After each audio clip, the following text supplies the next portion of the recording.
Steve Moore knows that building well, worked in it, and advised the President of the United States, Donald Trump, his senior economic advisor, with us now.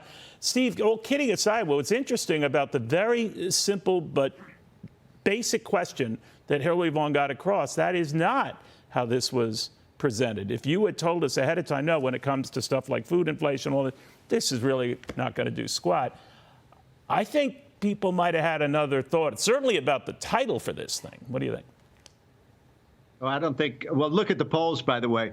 I just saw. I think it was a Fox poll I saw yesterday that 40% think that it will raise prices, and I think only like 12 or 13% will actually reduce inflation. So the American people aren't buying this, and they shouldn't, because the bottom line here is, as you and I have talked about for now 20 months, what really launched the inflation in the first place under Biden was the massive spending, the $3 trillion we spent and borrowed last year. This bill continues that with another $700 billion of new spending.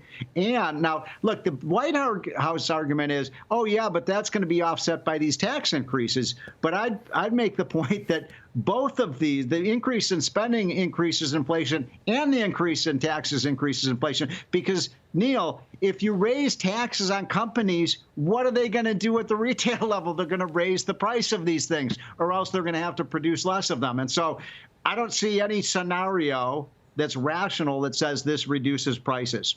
All right. The other aspect of this that I had a back and forth with Jared Bernstein on was this notion that those earning $400,000 or less are not going to see their taxes raised. And when I brought up the $85 billion that they're beefing up the IRS to get more, auditors and the rest, I tried to pursue, all right, well, are you saying that anyone in that group will not be audited, will not be targeted, because that's where the money is? What do you think? Well, what did he say? He said, no, they will not be targeted. And by the way, I asked, will not be audited. Okay. No, I'm kidding. No, okay. but You're absolutely right. You're absolutely right. But go ahead.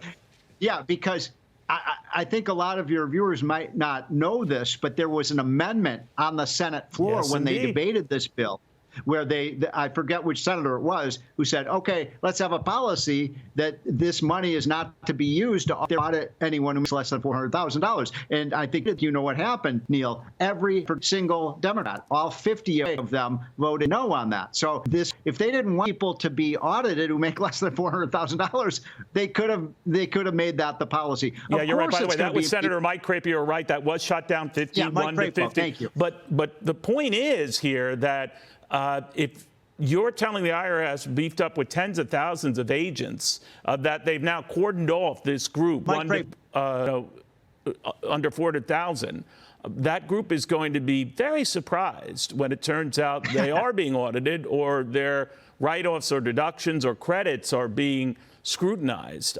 That's going to be more than just a Fox alert.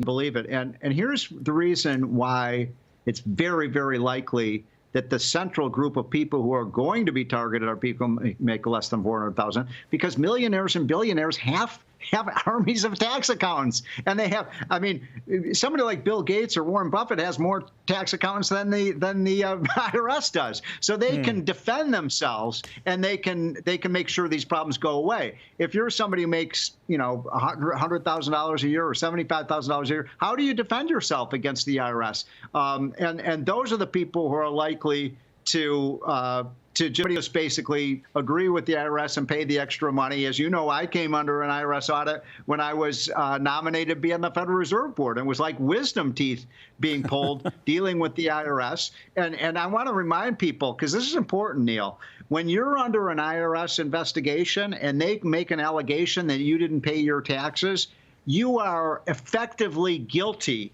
until you prove yourself innocent, which is why it's so aggravating when I hear these Democrats say, well, gee, if you're paying your taxes, you don't have anything to worry about. Well, that's not true. You have to spend a lot of money to defend yourself against these audits. Yeah, and by the way, we could double the tax on the 1%. It's not going to raise the money they are for the cost of beefing up IRS enforcement, which I guess gets us back to widening out the pool of people you are going to be looking at their taxes, right?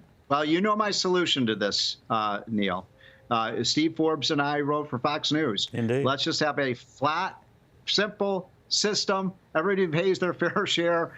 Postcard return. Get rid of the deductions, loopholes. In fact, what's so kind of devious about this bill is it has all these new tax credits and all these new deductions. It makes the tax code even longer and more incomprehensible. Yeah, accountants love it, though. All right, Steve, great seeing you again. You got it. All right, Full Steve Moore. employment for accountants. Exactly.